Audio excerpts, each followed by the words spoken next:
An absolute rule governs this world. All life has an end. Johann watches the woman he loves taken from him, his body broken, his fate sealed. But time itself bends at his command, rewinding his death again and again. To defy that rule, to reclaim Gretel, Johann is willing to relive the same ending until he reaches a different future. The story then turned back to an earlier moment, framed by the idea of starting over. Inside a crowded bar, Johann sat at a table playing cards against his opponent. Tension hung in the air as the game reached its peak. Johann drew his card, and the silence broke with an outburst of anger echoing through the room. He had won big once again. This time, he had pushed all his chips forward. Onlookers questioned the instincts and nerve it took to make such a gamble, while others speculated about what kind of monk he might be. Johann reacted with a calm smile that quickly shifted into open laughter. The table already settled in his favor. He acknowledged that he had gotten carried away after defeating the strongest gambler in the bar. The opponent refused to let it end there, placing more money on the table, including winnings taken from other gamblers earlier. The challenge was renewed. Johann accepted without hesitation. He raised the bet, and once again, the outcome went his way. Shock spread across his opponent's face as disbelief set in. The precision of Johann's bets made no sense, and suspicion followed immediately. Accusations of cheating surfaced. Johann dismissed them, attributing everything to luck and making it clear that no marked cards or tricks were involved. He emphasized that he did not rely on sloppy methods that could be exposed so easily. The meaning behind his words went unanswered, and the exchange stalled. That was when Johann noticed a wanted poster on the wall. It depicted a demon-possessed criminal known as the Hero Killer. Realizing the attention gathering around him, Johann decided not to linger. He stood up from the table, signaling that he was finished. He presented himself lightly as nothing more than a traveling monk and collected his winnings, treating the money as funds for the road ahead. The opponent stopped him by slapping his hand aside. Doubt hardened into hostility as he questioned what kind of monk Johann truly was. Grabbing his own face in agitation, he demanded an explanation and rejected the idea that divine blessing could justify the outcome. Johann brushed it off as a poor joke and calmly stated that he was willing to listen if the man wanted to continue, leaving the tension hanging in the air as the scene drew to a close. Without warning, a massive spike burst up from the ground, splintering the table and tearing through the center of the bar. The opponent lashed out in rage, already intent on killing Johann for making him lose. He treated the cost of payment as an irritation, something to be avoided. His body began to change. Fingers twisted and cracked as power surged through him, and his intent shifted from winning to inflicting suffering, the same fate he had dealt to gamblers before. A contract took effect. Sorcery activated with a limited duration. From behind him, a towering form of thorns rose, shaped like a giant rose made of living spikes. Panic spread through the bar as people fled in every direction. Some recognized the signs of demon possession and shouted for an exorcist. The transformed man displayed his power openly, invoking the nature of demonic pacts that granted strength in exchange for blood. Several patrons urged Johann toward the exit as the thorns began to move again, calling out to him as if he were still just a kid caught in the chaos. Johann did not move. He made it clear that running would only send the danger outward, putting others in its path. Instead, he remained where he was, gripping the edge of the table. The demon pressed for his death and drove its power into the ground, sending massive thorns tearing through the floor and overturning furniture throughout the bar. Laughter echoed as the entire space was swallowed by spikes. The table beneath Johann was lifted by the rising thorns, yet he remained untouched. The demon froze, stunned by what it was seeing. The position Johann had chosen had remained safe, and the realization only fueled the demon's anger. Johann stayed composed, casually continuing to eat from a plate of pasta amid the destruction. The demon answered with another surge of spikes, crushing the plate in an attempt to end it.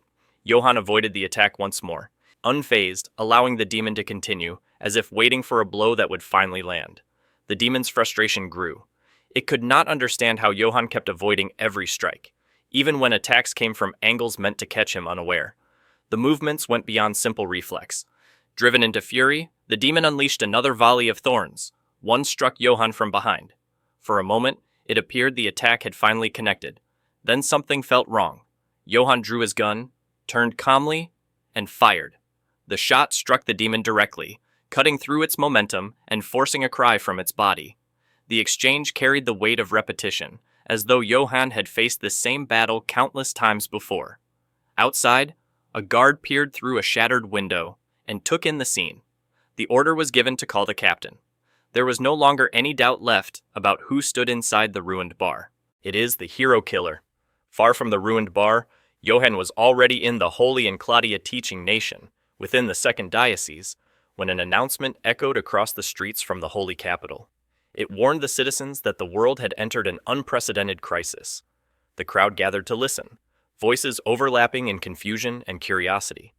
Amid the movement, Johann noticed a child stumble and fall as people shifted their attention. Some wondered what had caused the disturbance, while others realized the voice carried from the holy capital itself, a rare broadcast meant for all to hear. The announcement spoke of another demon-possessed individual appearing within the second diocese the previous night. Acts of violence and looting were spreading both locally and beyond. The church continued its purges day after day, yet their efforts could not keep pace with the growing number of cases. It was revealed that the strongest exorcist had died a month earlier. With that loss, morale among the faithful had sunk low. Frustration rippled through the crowd, some openly cursing the existence of the hero killer, blaming that single demon-possessed figure for the worsening state of the world. A priest countered the unrest by assuring them that the Lord would not abandon them, invoking the rite of divine offering as a force that banished darkness. The atmosphere shifted when the announcement declared that a saint would offer herself to the Lord as a martyr. Shock gave way to excitement. Cheers erupted as people speculated whether the saint would appear before them. Some spoke of her rarity, a figure said to emerge only once every century, and marveled at the chance to witness her presence. She was described as the one chosen from among all the faithful. In honor of the ceremony, a message from the saint was to be delivered. Johann, however, had already turned away, moving against the flow of the crowd with no interest in staying. To him, the spectacle held no value. Whether dressed as a saint or honored as a martyr, it ended the same way, with a life offered up as a sacrifice. As he walked, a voice reached him, remarking on his boldness. Black smoke coiled into the air beside him, swirling until it took the form of a woman. She reminded him that they were nearing the holy capital and urged him to keep things interesting, warning that boredom would not suit her. They faced each other briefly. She observed that Johann intended to save the woman and addressed him by a title that carried weight, calling him sovereign. Johann acknowledged her, recognizing Mayfi by name. She remarked on his indulgence the previous night, noting that he had used her sorcery freely for gambling. The contrast amused her, finding it difficult to reconcile the wanted man who had slain the nation's hero is someone who had willingly entered a pact with her. Johann treated it lightly, viewing it as nothing more than passing amusement. He maintained that rushing forward only led to death. With the holy capital close, both understood what awaited them. Once they arrived, Johann would confront the church directly to reclaim the captive saint. And when that confrontation began, resources would be burned away quickly, with no turning back. They were already nearing the gates, and Johann remained focused on not making the same mistake again. As he walked, people nearby cast uneasy glances in his direction. To them, he appeared to be speaking to no one. Mayfi urged him to stay quiet, aware of how it looked from the outside. Johann brushed it off, noting that she had been the one to start the exchange in the first place. A broadcast echoed through the train station, announcing the imminent departure of the Holy Capital train. All passengers in the second diocese were instructed to proceed to Platform 1. Johann and Mayfi moved with the flow of the crowd. Mayfi questioned the choice of transportation, aware that surveillance would be heavy on the rail line. Johann accepted the risk, knowing there was no alternative. For now, his face remained unknown, and the people around him had no reason to connect him to the name of the hero killer. As he walked, his thoughts briefly turned to Gretel. He held on to the certainty that he would take her back someday, asking only that she wait. Unseen above, a figure watched from the rooftop. Without warning, a spear tore through Johann's body. The impact stunned him before additional spears followed, striking from multiple directions and pinning him in place. A woman revealed herself and calling themselves as the Hammer, declaring that his freedom had gone on long enough. He had been identified as the hero killer, and this encounter was the end of his movement. Johann recognized them immediately. Exorcists. Enforcers. They identified themselves as the Ministry of Inquisition's Exorcism Enforcement Bureau. The woman stepped forward as Claudia Batticel, senior enforcer, leading the second diocese task squad. She landed with precision, asserting authority over the scene and addressing him as a sinner intent on disrupting the rite, pressing him to confess while he still could. Johann questioned how she could be so certain of his identity. Claudia explained that it had begun as a hypothesis.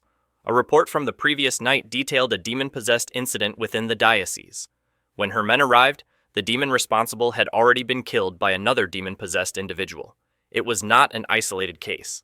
Similar incidents had surfaced repeatedly since the hero's death a month earlier. Within their ranks, the pattern had taken on a name, and that name was the hero killer. Claudia made it clear that this encounter was meant to confirm whether Johann truly was the hero killer. As she spoke, she spun her blood vow armament, the Rend Wind Spear, and its form shifted as it was driven toward maximum output. Johann felt the sudden change in the air and was taken aback by the pressure forming around the weapon. Claudia identified it as an exorcism art, a miracle granted by the Lord, and released the spear. The covenant was executed as the blood vow took effect, invoking the spirit of flying legs and wind manipulation. The impact tore Johann apart. His body shattered under the compressed air as the spear passed through him. In the brief moment before everything came undone, he understood what had happened. The weapon had been launched on a surge of pressurized wind. She was a wind user. The realization came too late. His unfinished resolve cut short as his body meant to scatter completely. Claudia turned to her task squad, startled by the sight before her. She snapped orders, telling them to aim for the limbs with their spears. One of the men apologized. Claudia addressed her task squad, making it clear that body strengthening was the limit of what they could rely on. Claudia demanded their attention, but before she could finish, something felt wrong. A ticking sound echoed. A ticking sound echoed. Her eyes locked onto Johann's hand, where a sealed watch was embedded. Its hands were spinning rapidly, moving backward. The squad froze as Johann's scattered remains began to lift. Flesh and bone reformed as time itself reversed, drawing his body back together. Claudia could only question how sorcery was being activated after death. A contract was fulfilled. Time began to turn back. The world reset to an earlier moment in the Holy Enclatia teaching, nation's second diocese. The same announcement rang out again, warning of an unprecedented crisis. The same familiar chatter filled the streets. The child who had fallen earlier appeared once more, pointing out a man cutting in line. Before the warning could be finished, the man shoved the child aside. Johann stepped in, steadying the boy before he fell and confronting the man who had pushed him. Mephi acknowledged that she had returned to this timeline again and asked what the plan was. Johann now understood that the exorcists were already positioned around the station. Mephi noted that it was only a small squad, but once he reached the Holy Capital, a direct fight would be unavoidable. Johann accepted that reality. With less than a month remaining before the divine offering, he decided to leave the exorcists alone for now and continue toward the Holy Capital. Yet his thoughts lingered on Claudia. As he moved forward, his expression hardened, fixed on the fact that she had killed him once, and that was not something he intended to overlook. Inside a gun shop, a clerk presented a rifle and asked whether Johann was interested. He questioned if Johann was a hunter. Johann answered in the affirmative and produced a license. Moments later, he stepped back onto the street with the rifle in hand. Sorcery came at a cost, and the price of a demon pact varied wildly depending on the demon involved. Some contracts allowed fire to be created, others reshaped matter. All of it was power lent by demons to humans. The strength of that power rose and fell with the demon's rank. Johann's contracted demon stood at the top tier. What he had borrowed was the ability to rewind time upon death. The rewind could reach as far back as the moment of the contract, up to 1 month prior, and there was no limit to how many times it could be triggered. For now, there was no visible price to pay. Mephi pointed out that with death-triggered rewind, sniping became the standard approach. If the enemy's position was known, it was the fastest method. Johann agreed, noting how unfair it was, leaving opponents with no chance to resist. No matter how strong his enemies were, Johann could return with countermeasures learned from the future, strike from ambush, and repeat the process as many times as needed. It ensured an absolute first strike. That was how it had always been. Johann learned by dying again and again until he cleared the situation. His enemies never discovered his ability. Time rewound cleanly, leaving no trace. As always, he eliminated undefended targets, treating it like routine work. As he pulled the trigger, however, his eyes widened. He stopped. Mephi questioned his hesitation, wondering if he had lost the target or if repeated deaths had dulled his focus. Johann dismissed it. He had already found them. His sights were locked on the target, yet something was wrong. Claudia was moving her task squad within a roaring tornado. They were all circling together inside the wind. Johann struggled to understand what he was seeing. He questioned whether this was an exorcist's tornado, an expression of a wind user's exorcism art. One of the men spotted him on the rooftop of a nearby building. Johann considered whether a barrier was involved, though he could not be sure. Wind and bodies obstructed his line of fire. He could not land a shot on the one he wanted most. There was no reason they should have known this far ahead. The question pressed harder than before. More than why this was happening, it was why they were acting differently than before. Claudia issued a command. The entire task squad was launched forward, sent flying straight toward Johann. The speed stunned him. He watched in disbelief as they closed the distance in an instant. When they landed, they rushed him head-on, attempting to seize him. Johann noticed they carried no weapons. The intent was clear enough to force a decision. He concluded that a rewind was necessary. Johann turned the rifle on himself and fired. The seal activated once more, and time reversed again. Distant chatter returned, unchanged and familiar. Johann reacted with visible surprise as the sense of unease set in again. Something was wrong. The exorcists should have been waiting near the station, just as they had during the second attempt. He was certain the rewind had taken effect. There should not have been any deviation. Still, he returned to the shop, purchased the rifle once more, and prepared to try again. As he took aim, the same sight unfolded before him. The task squad was already moving toward his position. The realization hit instantly. They were chasing him again. With no delay, Johann turned the rifle on himself and triggered another rewind. Time reset. Johann moved through the streets at a faster pace now. This situation was no longer normal. His enemy was actively countering his sniping. The question was no longer whether they knew he was attacking from afar, but how they knew both his method and his location. The possibility crossed his mind that the Wind user possessed a similar time rewind ability. That idea was dismissed just as quickly. Demon-possessed individuals and exorcists were each limited to a single power. There was no precedent for more than that. He considered the abilities of the subordinates, but dismissed that as well. Lower exorcists were barely capable of body enhancement. Two details stood out. The task squad had rushed him barehanded. They had not been trying to kill him. Their movements suggested capture, not execution. With that realization, Johann accepted that sniping was no longer viable. The entire plan had collapsed. He abandoned the station and began considering alternative routes into the Holy Capital. He never finished the thought. One of the squad members was launched toward him from behind. Johann was seized and driven to the ground before he could even raise his weapon. His mouth was immediately restrained, cutting off any chance of resistance. He realized he could not even bite down to trigger another rewind.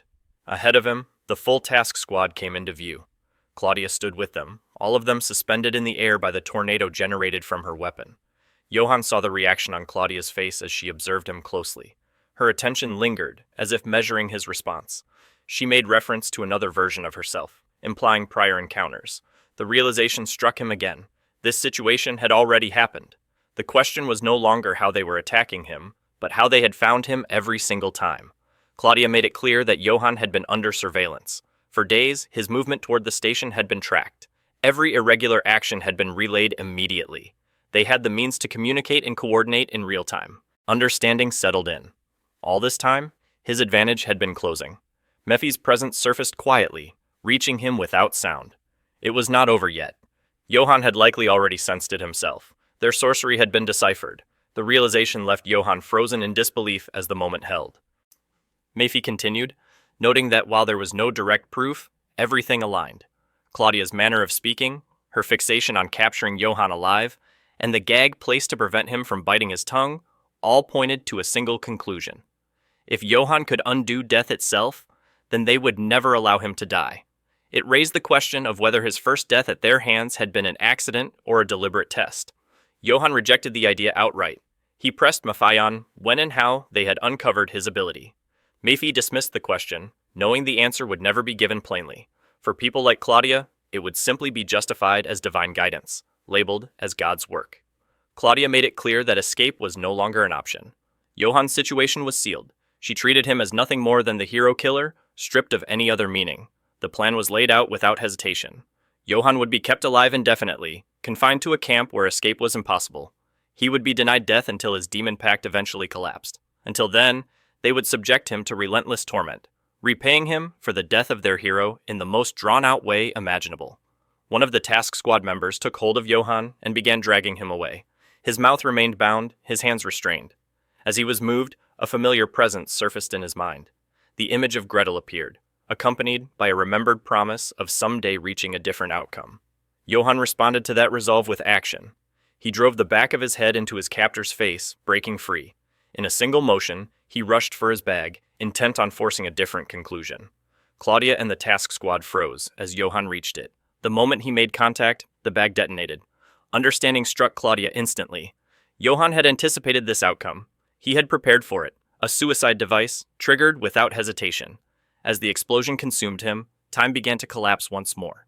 The rewind activated again, carrying with it Johann's intent, sharpened and undeterred.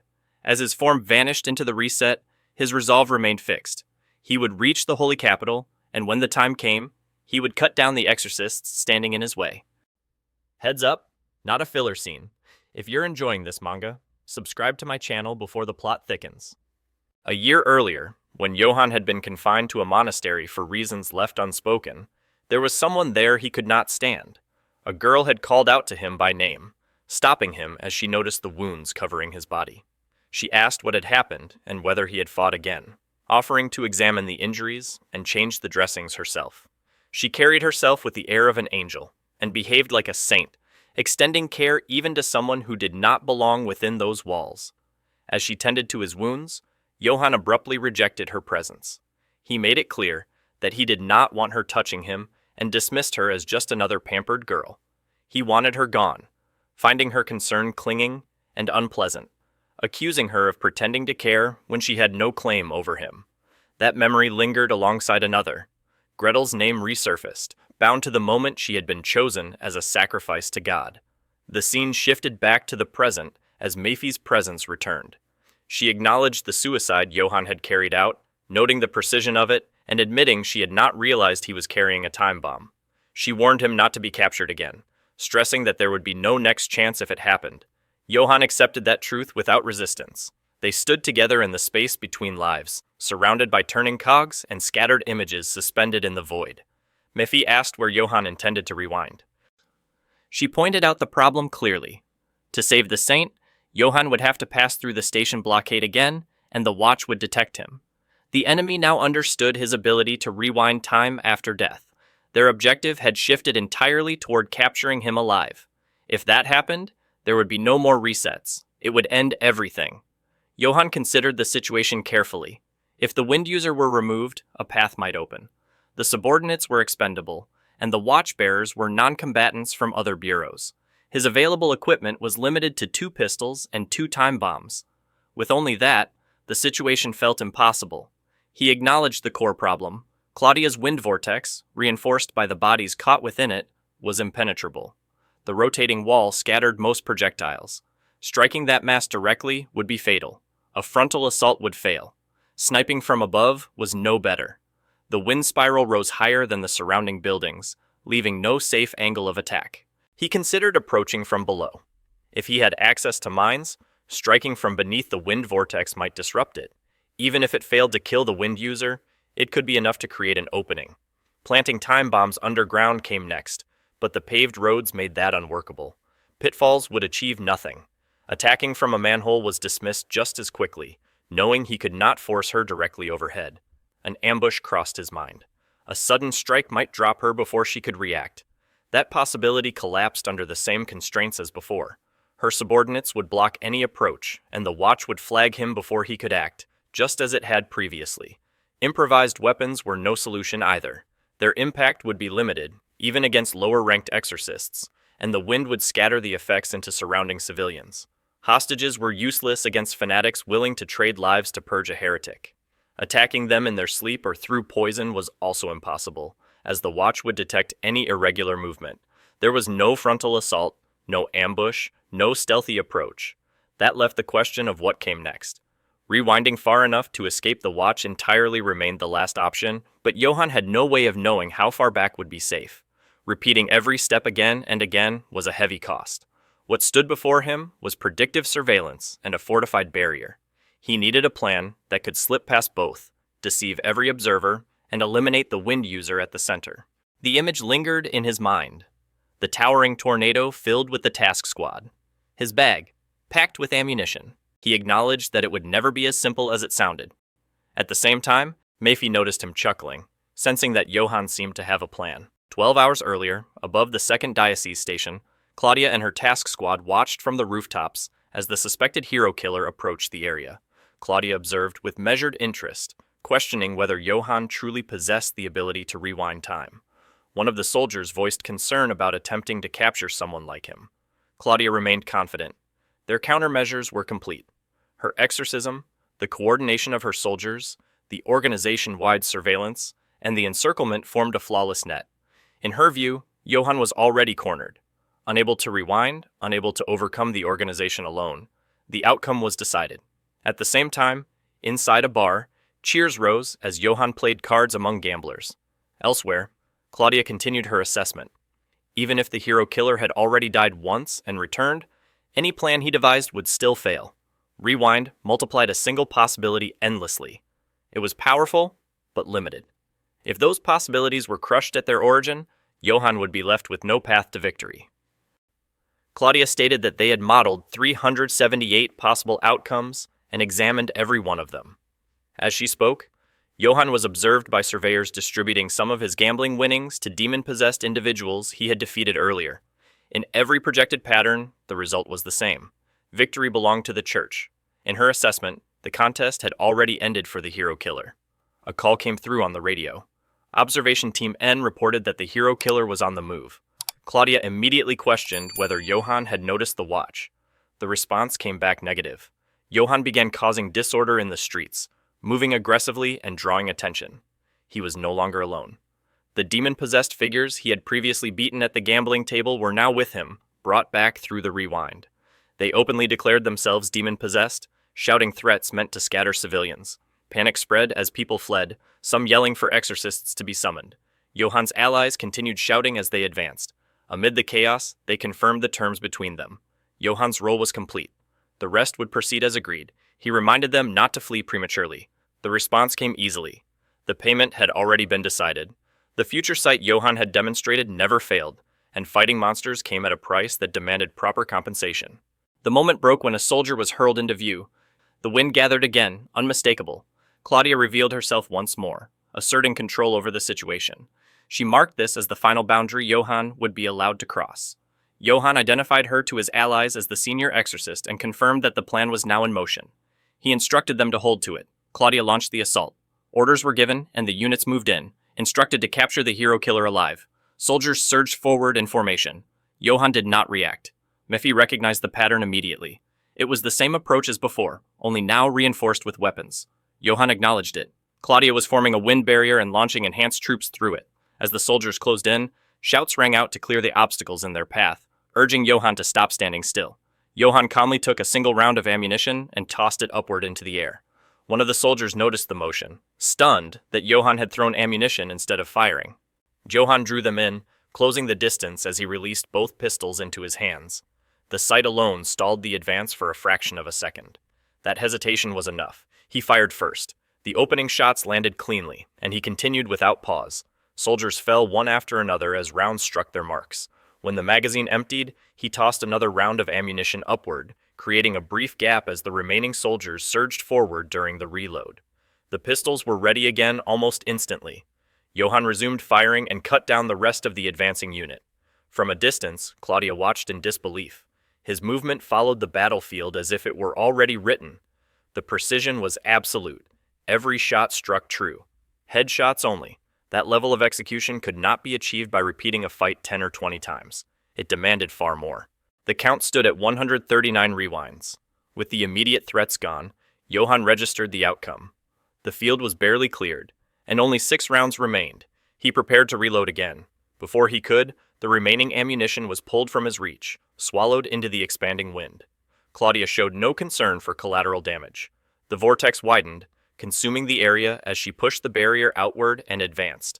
Johann understood the intent immediately. It was the fastest option. Drag him in and end it at once. Mephi confirmed it without hesitation. Claudia tracked the count through the watch. She knew exactly how many rounds he had left.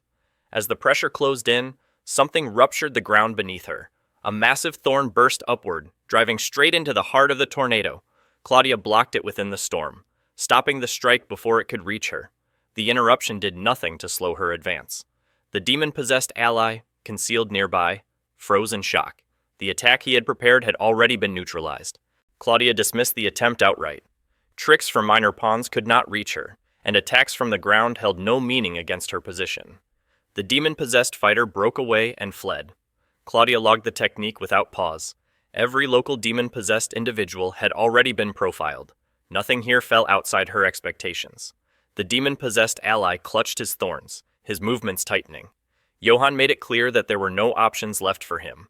He had exhausted every move available.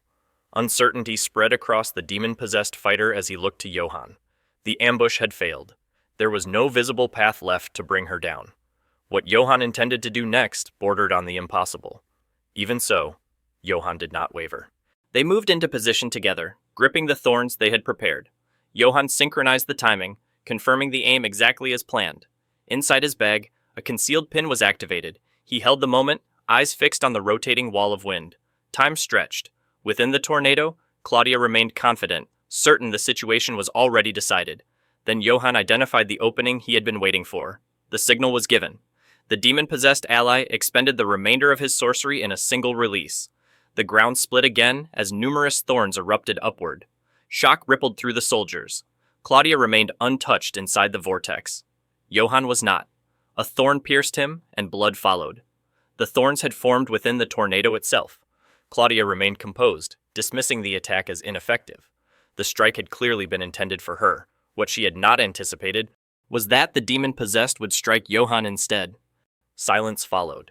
The demon-possessed ally was dragged into the rotating wind, his body caught by the vortex.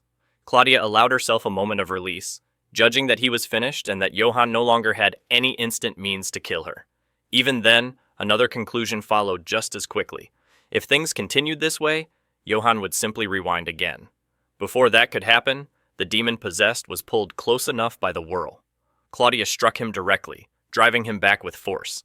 She pressed the advantage, convinced they had finally cornered Johann. Letting him slip away here was unthinkable. If that happened, and she were to fall later, she would have no honor left to face him. She continued her assault, striking the demon-possessed until his body was thrown aside. Her breathing grew heavy. Around them, the remaining soldiers could only watch, unable to interfere as the wind barrier dominated the battlefield. A call came through Claudia's radio. She acknowledged it, and the report urged her to look up. Above her, a pistol was already leveled in her direction. A warning followed, telling her to move and get out immediately. Before she could react, a shot rang out. The impact struck her from above, and her body was sent falling downward, stunned by the sudden reversal. Only then did she realize her mistake. The bullet had pierced cleanly through. Above the battlefield, Johann clung to the thorn suspended at the edge of the storm, maintaining his position high above. The earlier strike by the demon-possessed had not failed. It had created the foothold Johann needed. He steadied his aim, lining up the only remaining path through her defenses. The opening was her eye. The realization struck too late as the plan completed its final step. For a brief moment, Claudia and the Watch were deceived. Johann had pushed himself to the edge of death, deliberately playing the role of a fallen man. Claudia questioned why his ammunition should have been depleted. The wind had already stripped his remaining rounds away, leaving him, by all logic, unable to fire. That was the conclusion she accepted. The truth unfolded differently. When the ammunition was pulled into the tornado, Johann did not resist it. He waited. He tracked the movement of the rounds inside the wind spiral. The signal was given only when the timing aligned. The plan required sacrifice. Johann allowed himself to be struck by the rising thorns, using the force to lift his body upward. In that moment, he seized the drifting ammunition and regained what had been taken. He had left the rounds within the wind on purpose. By letting Claudia believe he was dry, he lowered her guard. The wind itself became his delayed reload. From above, Johann released his bag. The timing had reached its limit. The explosion followed immediately. The area was torn apart. Structures collapsed, and soldiers were caught in the blast. The battlefield was left broken and scorched. Mephi observed the aftermath, noting the scale of the destruction. Civilian casualties had been avoided, but the consequences would not remain contained. The situation would escalate. There was no time left to linger. Johann agreed, and they moved. Then Johann stopped. From the ground, Claudia reached out and seized his foot. Even in that state, she activated the watch. The verification completed. Information was already being transmitted. His identity was now confirmed beyond doubt. The conclusion was laid bare. The encounter had been a trap from the beginning. Johann's face, his history, his patterns, and his connections would be distributed throughout the organization. From this point on, there would be no city where he could move freely. And it would not end there. The strongest exorcists, those who once fought beside the fallen hero, would be mobilized. The Grand Exorcist would move next, armed with counters designed specifically for him. No matter how many times Johann rewound, resistance would only grow. Even if he overcame that force, the higher authorities would continue the pursuit. His path narrowed with every step, leading toward an inescapable end. Claudia's grip loosened. Her life faded there. Sometime later, Johann was already aboard the departing train. The battle was behind him, but the road ahead was clear in its direction. He acknowledged the destination without hesitation. He had been prepared for this outcome from the very beginning. Meanwhile, within the holy city known as the Isolated Sanctuary, an area under the direct authority of the Ministry of Inquisitions, tension quietly builds. Inside the Grand Exorcist's quarters, a guard approaches a man whose identity remains unknown. Before the report is fully delivered, it is clear the man already understands the situation. The hero killer has entered the holy city, and confirmation is only a matter of time. The details are still fragmented, but the second parish was breached during the previous night. The guard continues with the situation on the ground. Searches have intensified, using intelligence obtained by Officer Batzel, who risked his life to secure it. Checkpoints have been reinforced at the station. Patrol routes are tightened, security across the city has become airtight, and updated wanted posters are already being distributed. The guard begins to consider the possibility of the hero killer reaching this base, but the thought is cut short. The unknown man is already aware that others are currently deployed dealing with a cult elsewhere. If the hero killer appears here, the matter will be handled personally. As that resolve settles, magic manifests in his hand, crystallizing into ornate shapes arranged like angelic decorations. Anger bleeds into the moment. The hero killer is nothing more than someone who shattered their comrades, and the man's thoughts turn coldly toward what form such a person should be reduced to once captured. At the final train stop in the holy city of Cardion, guards conduct a strict checkpoint. Passengers are lined up as tickets are collected. An announcement spreads through the platform that a criminal may be among them. Bags are searched thoroughly, and identities are inspected one by one. The inspection continues without incident. No one matching the hero killer's appearance stands out. One guard notes the absence and signals that the shift change is approaching before suddenly breaking into a run. Other guards turn to watch him leave, briefly puzzled. They question which unit he belongs to, some assuming he must be familiar. That assumption is wrong.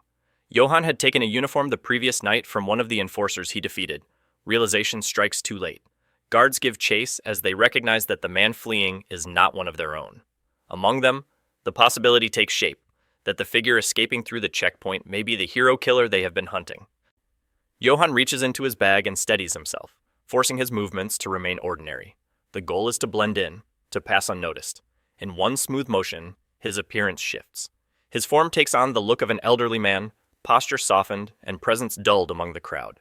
He assigns Maffei to watch their surroundings, keeping their rear clear and marking anyone suspicious immediately. Even near the lake, they remain dangerously close to their target without drawing attention, moving naturally among the flow of people. Far from the crowds, cut off from the rest of the world, stands a fortress island that guards the saints. Known as the Isolated Sanctuary, it is the place where Gretel is being held. Maffei cautions him against rushing, noting that he has finally reached the holy city. The city itself unfolds in scale and variety, with vast parks, sprawling markets, and towering theaters lining the streets. She suggests that with his ability to redo events, he should take the scenic route. Johann shows no interest. His focus remains fixed. There is no time for sightseeing or prayer, no room for distractions. The plan must move forward before the enemy has time to stall. Then, without warning, hunger interrupts the moment. His body demands fuel, forcing a brief detour to find a nearby restaurant. As he eats, Johann notes the relief of having real food again. He has spent too long rearming before the net tightened, sleeping through the entire train ride. Maffei comments on the inconvenience of the human body and its constant need for refueling. Her attention drifts toward the theater, but Johann reins her in, treating food itself as a form of entertainment and preparing to demonstrate. He assembles a dish methodically. A plain blend cheese pizza forms the base. Field rations are added, followed by an extra order of vanilla ice cream. He stacks everything together, presses it closed, and takes a bite. Satisfaction settles in as the textures combine. The chewy crust, crushed crackers and nuts, and the ice cream slowly melting into a smooth finish. When he turns toward Mayfi, curiosity lingers in the air. The moment carries a quiet irony, knowing she cannot share in the taste. He invites Mayfi to experience it in her own way, asking the staff to shut down the ventilation so the scent can linger for her. Her attention leans fully into the food. Nearby, a man notices Johan's behavior and quietly registers that he appears to be speaking to no one. A strange mark suddenly appears on the restaurant's glass. An imprint of hands, inverted, pressed briefly against the surface before vanishing without explanation. Night falls. Out on the fortress island, security tightens. Guards blanket the perimeter, and patrol boats cut through the dark water in steady routes around the walls. From a hijacked fishing boat offshore, Johan and Mayfi observe the island through a scope. He scans the structure, searching for an entry point. Patrol boats circle constantly, and sheer walls rise from the water on every side, leaving only the main gate as a visible access point. They still do not know where the Saint is being held. 3 tasks remain unavoidable: infiltrate the base, locate and extract the Saint. Accomplish both without being detected. Johan considers seizing the gate under a disguise, repeating the tactic used at the station. Mayfi immediately recognizes the flaw. These guards are disciplined, not careless, and no unfamiliar face would be waved through. He accepts that assessment. Scaling the outer wall is dismissed just as quickly. Even with proper equipment, the climb would be exposed, and detection would be inevitable. If he could simply get inside, the rest would be manageable. With enough retrees, Gretel would eventually be found. Mayfi considers a direct breach, but Johan rejects it outright. His sorcery and his face are already known. The sanctuary is protected by a grand exorcist, at least one assigned specifically to defend the holy city and the saint. Confrontation is not an option. The moment their eyes meet, survival would no longer be possible. His memory returns to Claudia's warning. Among those who once stood beside the hero, the Grand Exorcist was one of the strongest, armed with counters designed precisely for him. Legends describe them as true monsters, figures whose power reshaped bedrock, scorched enemies from miles away, and hurled hundreds of tons of rubble beyond the horizon. They existed on a level entirely separate from ordinary exorcists. Johan knows that terror firsthand. The memory alone is enough to steady his fear. He wants nothing to do with the hero's kind, especially now, knowing their counters may have been refined specifically for him. A sound ripples across the water. Johan pauses and listens. When he looks again, there is nothing in sight. He checks with Mayfi, but she registers only a faint noise. There are no nearby boats, no swimmers in the water. She has been watching the stern the entire time, with no sign of pursuit. Whatever the sound was, it likely came from a fish brushing against the hull. The moment passes. Then, without warning, someone is already on the boat. An arm locks Johan from behind, holding him in place. The presence is close, deliberate, and calm. The intrusion is undeniable. Shock freezes him as he realizes what stands behind him. An exorcist. Johan shifts his awareness toward Mayfi, disbelief setting in. An enemy is already aboard.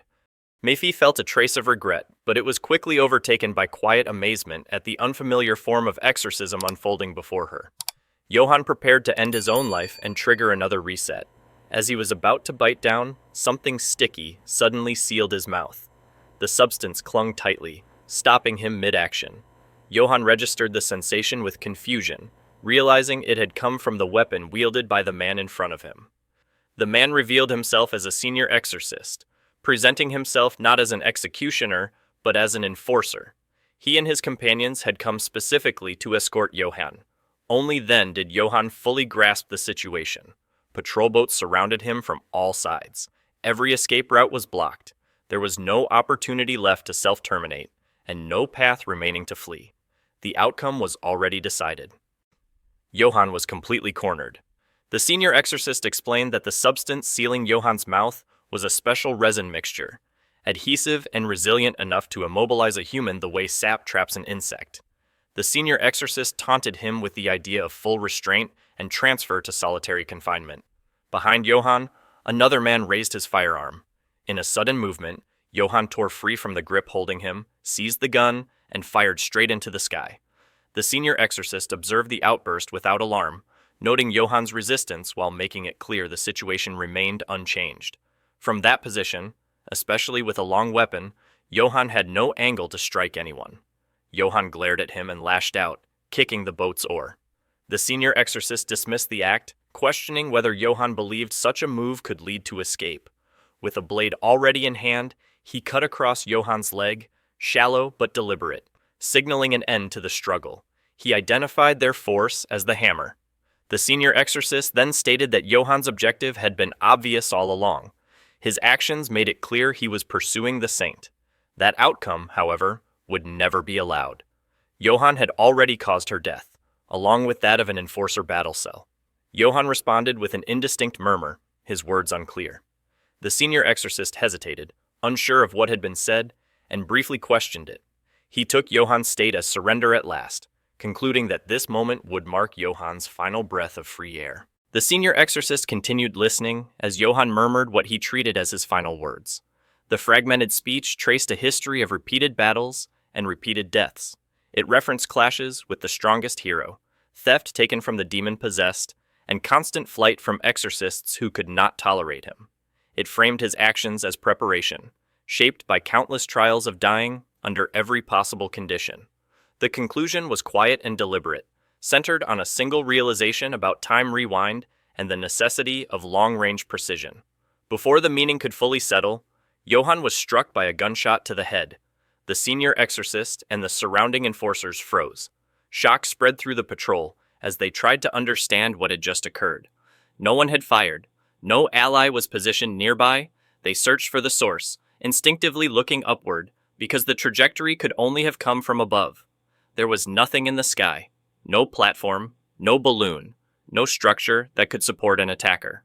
A second-party intervention was physically impossible. The realization arrived slowly and heavily. The senior exorcist concluded that Johann had acted alone, and that his behavior defied reason. The shot Johann had fired earlier into the sky had not been reckless or meaningless. He had waited for the bullet to return. It was a falling shot. Johann had calculated the timing and position precisely enough to kill himself. The execution of it was extreme. Even a minor deviation in angle would have caused the round to miss by dozens of meters.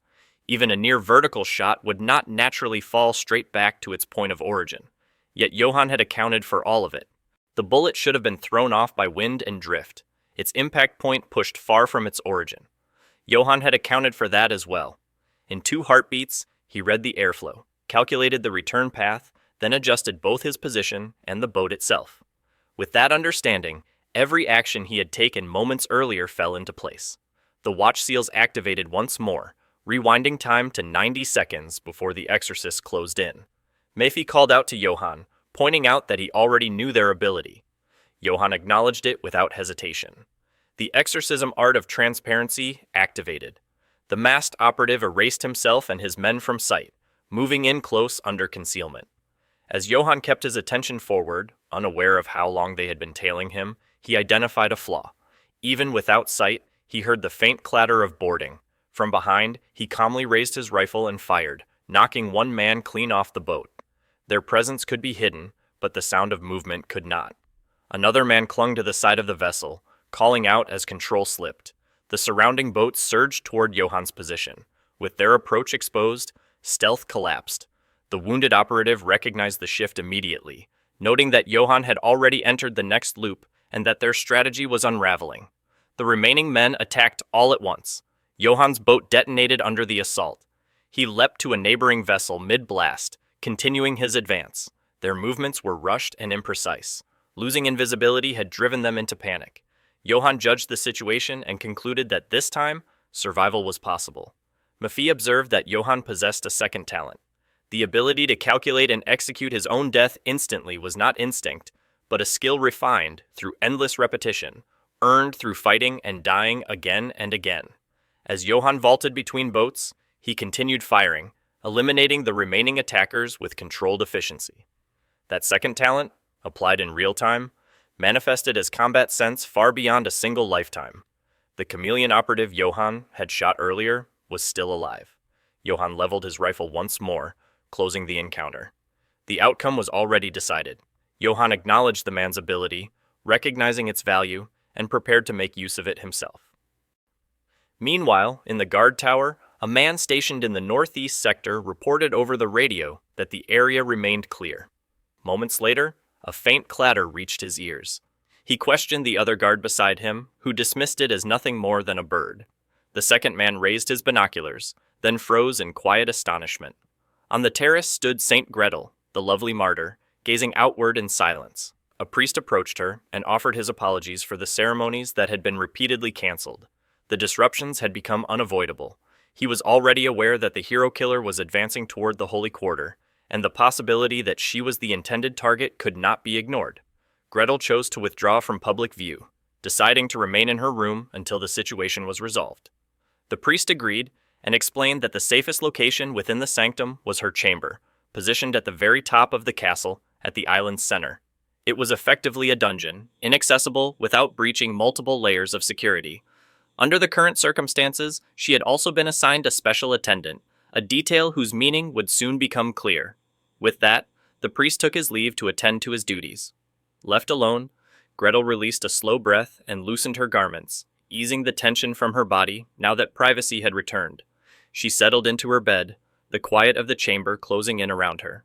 Her thoughts drifted to the hero killer. She regarded Johann's actions as reckless, unable to understand why he continued down this path. Even so, her mind lingered on him, wondering where he was at that very moment and what he was doing as the situation tightened around them both. Without warning, Johann appeared at the window. He had his gun trained on a senior exorcist, a man capable of turning invisible. In that instant, Johann confirmed what he needed to know. Gretel was truly there. Johann signaled for the senior exorcist to maintain concealment, but it was already too late. Their presence had been exposed. Gretel recoiled in shock at the sight of Johann standing inside her room. She struggled to process how he had reached her chamber at all, questioning whether what she was seeing was real or some kind of apparition.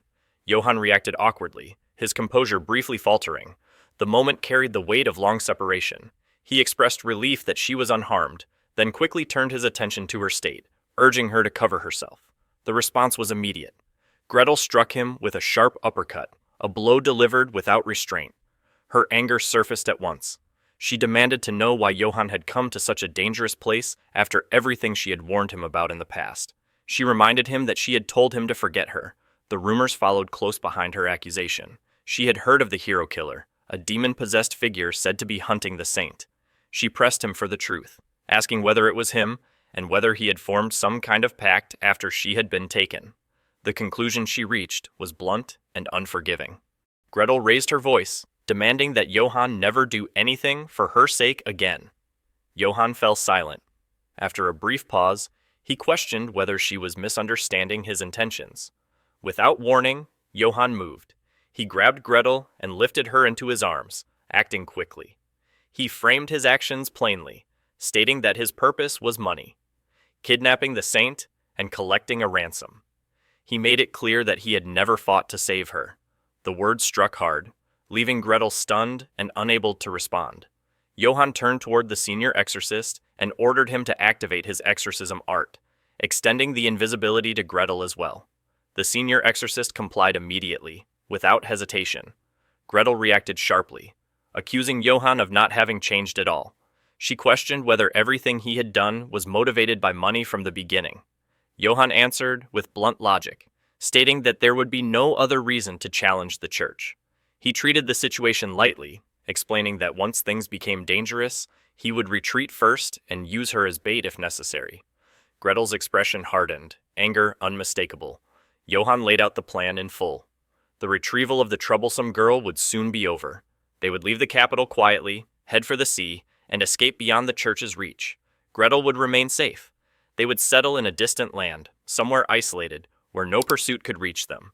Once the cost of the pact was paid, everything would end. The plan collapsed instantly. A massive crystal erupted through the senior exorcist's body without warning. Both Johann and Gretel froze in shock. An unfamiliar figure stepped forward, dismissing Johann's situation as a missed chance to flee. Johann reacted on instinct, attempting to raise his gun, but the man moved first. With a simple gesture, crystalline formations burst into existence, piercing through Johann's body in multiple places. Johann reeled, stunned by the sight itself. The manifestation of gems defied expectation. The man pressed further, questioning whether Johann was still within his first loop, suggesting that only then could the encounter become entertaining. Johann struggled to understand what had happened. There had been no presence detected, no sign of an ambush. The timing of the attack made no sense. Gretel recognized the attacker at once. He was the attendant assigned to her. She urgently warned Johann to flee. The man was a grand exorcist, a fourth-rank operative of the Holy Seal Special Enforcement Office. His classification was pure type Kleinote,